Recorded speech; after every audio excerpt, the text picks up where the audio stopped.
ప్రభుజీ, మీరు చెప్పినట్టుగా అంటే వీటన్నింటినీ చదువుకుంటూ భగవంతుడి గురించి వింటూ అలా ఉంటే నిజంగా భగవంతుడి అనుగ్రహం పొందొచ్చు అంటారా? గుళ్ళకి పుణ్యక్షేత్రాలకి వెళ్ళకపోయినా కూడా భగవంతుడి యొక్క అనుగ్రహం పొందాలి అనంటే భగవంతుడు చెప్పినట్టు నడుచుకోవాలి. మీకు ఒక విషయం చెప్తాను. మీకు మీ పిల్లలు ఉన్నారనుకోండి, మిమ్మల్ని చాలా బాగా చూసుకుంటూ మీరు చెప్పిన పని ఏమీ చేయకపోతే మీకు ఆనందం వేస్తుందా? లేదా మిమ్మల్ని బాగా చూసుకుంటూ మీరు చెప్పిన పనులన్నీ కూడా చేస్తే బాగా ఆనందం వేస్తుందా? లేదా మిమ్మల్ని బాగా చూసుకోకపోయినా జస్ట్ మీరు చెప్పిన పనులన్నీ చేస్తే బాగా ఆనందం వేస్తుందా? బాగా చూసుకోవాలి, చెప్పింది వినాలి, అప్పుడే ఆనందంగా ఉంటుంది కదా. అదే మనం చేయాలి. భగవంతుడు చెప్పినట్టుగా నడుచుకోవాలి, భగవంతుడి యొక్క ఆరాధన చేయాలి. అది నిజమైన మంచి జీవుడు లేదా మంచి సనాతన ధర్మానికి చెందినవాడు చేసే పని. ఇటు భగవంతుడి యొక్క సాంగత్యం లేనప్పుడు మనం భగవంతుడి యొక్క స్మరణతో ధార్మికంగా ఉండటం, అలానే మనం భగవంతుడి యొక్క సేవ చేసుకునే ఒక అవకాశం వచ్చినప్పుడు సాక్షాత్తుగా అక్కడికి వెళ్ళి దర్శనం చేసుకొని ఒక సేవ భావనతో ఉండటం, ఆ రెండు ముఖ్యమే మనకి. ఓకే ప్రభుజీ, కొంతమంది తల్లి గర్భంలోనే ఉన్నప్పుడే రకరకాల రీజన్స్ ఏదైనా ఉండొచ్చు, చనిపోతూ ఉంటారు.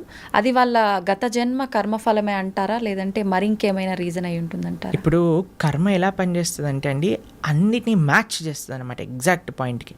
తల్లిదండ్రుల కర్మ ప్రకారం ఏం జరగాలి అది ఉంటుంది, జీవుడు వచ్చేవాడి కర్మలో ఏం జరగాలి అది కూడా ఉంటుంది. అన్నిటినీ కలిపి మ్యాచ్ చేసి ఒక దగ్గర పంపిస్తుంది. కాబట్టి ఇది ఎవరి కర్మ అని చెప్తే ఆ జీవుడు కర్మనే, అలానే ఆ తల్లిదండ్రుల యొక్క కర్మనే, అందరి కర్మ మిక్స్ అయ్యి పరివారము అని అంటేనే ఒకళ్ళ కర్మ ఒకళ్ళు నెగేట్ చేసుకోవడానికి పుట్టినవారు. Okay okay.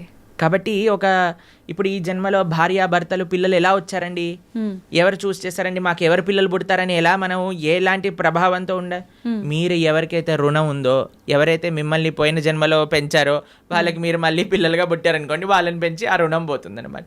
లేదు మీకు ఎవరైనా శత్రువులు ఉన్నారనుకోండి, వాళ్ళు కూడా పిల్లలుగా పుట్టచ్చు. ఎందుకంటే వాళ్ళకి మనం చేసిన అపచారాలన్నీ కూడా వాళ్ళు ఇప్పుడు మనతో చేసి మన కర్మ నెగెట్ చేస్తూ ఉంటారనమాట. కాబట్టి అది ఒక పెద్ద కాంప్లికేటెడ్ కార్మిక్ సైకిల్. అది ఎవరి కర్మ ఎగ్జాక్ట్గా అని చెప్పడం, అందరి కర్మ కలిసి ఒక కుటుంబం ఏర్పడుతుంది. ఒకళ్ళ కర్మ ఒకళ్ళనొకళ్ళు నెగెట్ చేసుకుంటూ ఉంటారనమాట. అది కుటుంబం అంటే. ప్రభుజీ, వాళ్ళు కర్మ అనుభవించటానికే మరొక జన్మ తీసుకుంటున్నప్పుడు అంటే బయటికి వచ్చి అనుభవించాలి కదా, కడుపులోనే ఎందుకు అలా అవటం? కడుపులో అనుభవం ఉండదా? కడుపులోనే అనుభవం ఉంటుంది. అంతే అనుభవం ఉండాలి అని కర్మ ఉంటే అంతే అనుభవం అంతే. Okay okay. కాబట్టి జీవుడు తల్లి గర్భములోకి వెళ్ళిన మరుక్షణం నుంచి కాన్షియస్నెస్ స్టార్ట్ అయిపోతుంది, డెవలప్ అవ్వటం అని చెప్తారనమాట. కాబట్టి గర్భస్థ నరకము అని అంటారు. ఇప్పుడు చూడండి, ఇప్పుడు మీరు రెస్పాండ్ అవ్వటం, ఇప్పుడు ప్రహ్లాదుడు గర్భంలో ఉన్నప్పుడే కదండి భగవంతుడి గురించి విన్నది. అవును. పిల్లలు అందుకే చెప్తారు, ఎప్పుడైతే కడుపుతో ఉంటారో అప్పుడు మంచి విషయాలు వినాలని, రామాయణ భాగవతాలు వింటూ ఉండండి, అప్పుడు పుట్టేవాడు మంచి భక్తుడుగా పుడతాడు అని. ఎందుకంటే వాడి లోపల కాన్షియస్నెస్ ఉంది కాబట్టి, వాడు అనుభవిస్తున్నాడు ఏది మంచి ఏది చెడు. అందుకే అమ్మని జాగ్రత్తగా ఇది తినకూడదు ఇవి తినాలి అని ఎందుకు చెప్తారు అంటే, వాటి వల్ల ఆ పిల్లవాడికి కూడా ఆ రకమైన బాధ కలుగుతూ ఉంటుంది, లేదా ఆ రకమైన ఆనందం వస్తూ ఉంటుంది అని. కాబట్టి లోపల కూడా వాడు అనుభవిస్తూనే ఉన్నాడు జీవి.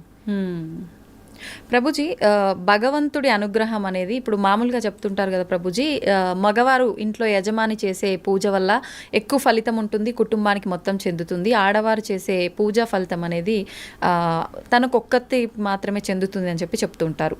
ఇది నిజమేనా ప్రభుజీ? ఒకవేళ హస్బెండ్ చేసే పుణ్యంలో 50% భార్యకి చెందుతుంది, భార్య చేసే పుణ్యంలో నయా పైసా హస్బెండ్కి రాదు. హస్బెండ్ చేసే పాపంలో 50% భార్య చేసే పాపంలో 50% హస్బెండ్కి చెందుతుంది, హస్బెండ్ చేసే పాపంలో నయా పైసా భార్యకి రాదు. ఓకే. కాబట్టి ఇలా చూసుకుంటే ladies are more fortunate in one sense. కాబట్టి యజమాని ఎందుకు జాగ్రత్తగా నువ్వు ధార్మికంగా ఉండాలి అని చెప్తున్నారంటే, ఎందుకంటే వాడే ఎక్కువ ట్రిత్లో ఉన్నాడనమాట. వాడు చేసిన దానికి చేయని దానికి అనుభవించాల్సింది వాడే, కాబట్టి జాగ్రత్తగా ఉండు అని చెప్పేది.